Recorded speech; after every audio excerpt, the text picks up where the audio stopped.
Sir, ನನ್ನ ಹೆಸರು ಲೋಕೇಶ್ ಅಂತ. ಏನ್ ಮಾಡ್ತೀರಾ? ನಾನು ಒಬ್ಬ ಬಿಸ್ನೆಸ್ ಮ್ಯಾನ್. ಅಂದ್ರೆ ಸಿಮೆಂಟ್ ವ್ಯಾಪಾರ ಮಾಡ್ತೀನಿ. ಓಕೆ. ಸಿಮೆಂಟ್ ಮತ್ತೆ ಸೋಲಾರ್ ವ್ಯಾಪಾರ ಮಾಡ್ತೀನಿ. ಇದೇ ತಾಲೂಕಿನಲ್ಲಿ ಇಲ್ಲಿ ಹೌಸಿಂಗ್ ಬೋರ್ಡ್ ಅಂತ ಒಂದು ಏರಿಯಾದಿಂದ ಬಂದಿದ್ದೀನಿ.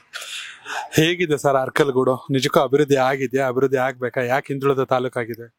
ಸರ್, ನಿಜವಾಗ್ಲೂ ಅರಕಲಗೂಡು ಬಹಳ ಹಿಂದುಳಿದ ತಾಲೂಕುಗಳಲ್ಲಿ ಒಂದಾಗಿದೆ. ಯಾಕೆ ಅಂತಂದ್ರೆ ಇಲ್ಲಿ ಆಗ್ಬೇಕಾಗಿರೋಂಥ ಅಭಿವೃದ್ಧಿ ತುಂಬಾ ಇದೆ ಸರ್. ನಾವು ಅರಕಲಗೂಡು ಪಟ್ಟಣ ನೋಡಿದಾಗ ಯಾವುದೋ ಒಂದು ಹೋಬಳಿ ಮಟ್ಟದಲ್ಲಿ ಕಾಣಿಸುತ್ತೆ.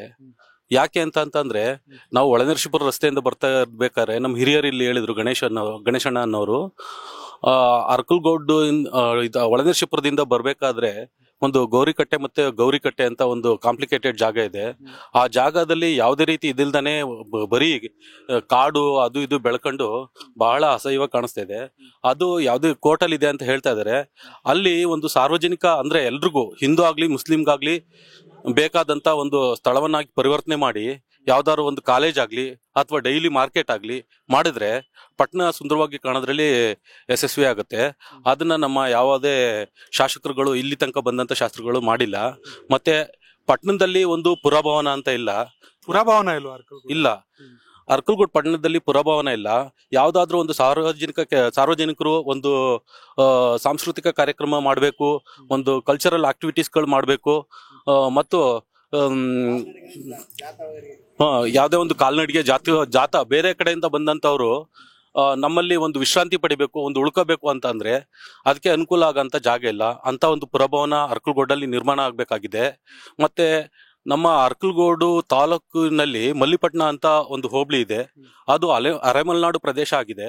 ಅಲ್ಲಿ ತುಂಬಾ ಆನೆಗಳ ಗಲಾಟೆಯಾಗಿ ಅನೇಕ ಜೀವಗಳು ಹಾನಿ ಆಗ್ತಾ ಇದೆ. ಅದಕ್ಕೆ ಸರಿಯಾದ ರೀತಿ ವ್ಯವಸ್ಥೆಯನ್ನ ಮಾಡಕ್ಕಾಗಿಲ್ಲ ನಮ್ಮ ತಾಲೂಕಿನ ಆಡಳಿತ ಆಗ್ಲಿ, ನಮ್ಮ ಶಾಸಕರುಗಳಾಗ್ಲಿ. ವ್ಯಾಪಾರಸ್ಥರಿಗೆ APMC ಮಾರುಕಟ್ಟೆ ಮತ್ತೊಂದು ಮಗದೊಂದು ಸರ್, ಇಲ್ಲಿ ನಮ್ಮ ತಾಲೂಕಲ್ಲಿ ಯಾವ್ದು ಇಲ್ಲ, ಏನು ಇಲ್ಲ, ಏನು ಮಾಡಿಲ್ಲ. ಎಲ್ಲ ಗೆದ್ರು, ಎಲ್ಲ ಏನು ಮಾಡಿದ್ರು. ಬರೀ ನಮ್ಮ ಮಲ್ಪಣ್ಣದ ಹೋಬಳಿ, ನಮ್ದು ಮಲ್ಪಣ್ಣದ ಹೋಬಳಿ ಇರೋದು. ನಾವು ಮಲ್ಪಣ್ಣದ ಹೋಬಳಿ ಆನೆಕಾಟ, ಅದರಲ್ಲೂ ಆನೆಕಾಟ ಇರಲಿ ಸರ್. ಆನೆಕಾಟ ಒಂದ್ ಕಡೆ ಇದಾಗಿದೆ.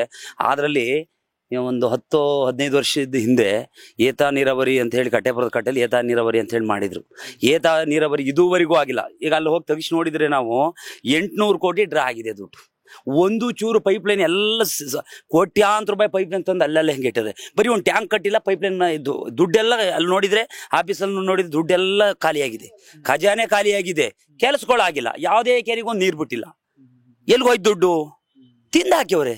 ಯಾರ್ಯಾರು ಯಾವ MLAಗಳು ಬಂದ್ರು ಎಲ್ಲ ಕಮಿಷನ್ ತಗೊಂಡ್ರು, ತಿಂದು ಹಾಕಿರೋ ದುಡ್ಡ. ಎಲ್ಲಿ ನಮ್ಗೆ ಹಳ್ಳಿಗಳಿಗೆ ಒಂದೇ ಒಂದು ರೂಪಾಯಿ ಕೆಲಸ ಮಾಡಿಲ್ಲ. ಎಲ್ಗೋಯ್ತು? 800 ಕೋಟಿ ದುಡ್ಡಿಲ್ಲ.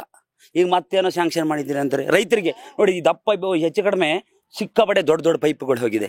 ಅವ್ರಿಗೆ ಪರಿಹಾರ ಅಂದ್ರು, ಇದುವರೆಗೂ ಪರಿಹಾರ ಕೊಟ್ಟಿಲ್ಲ ಒಬ್ಬ ರೈತನಿಗೆ.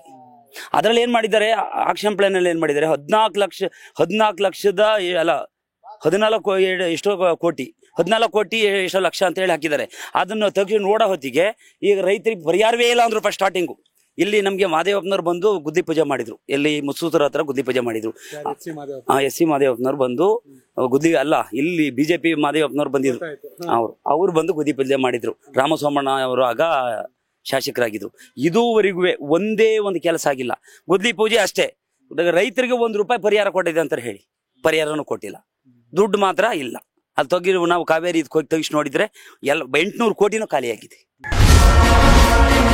ಕನೆಕ್ಟ್ ಕರ್ನಾಟಕ.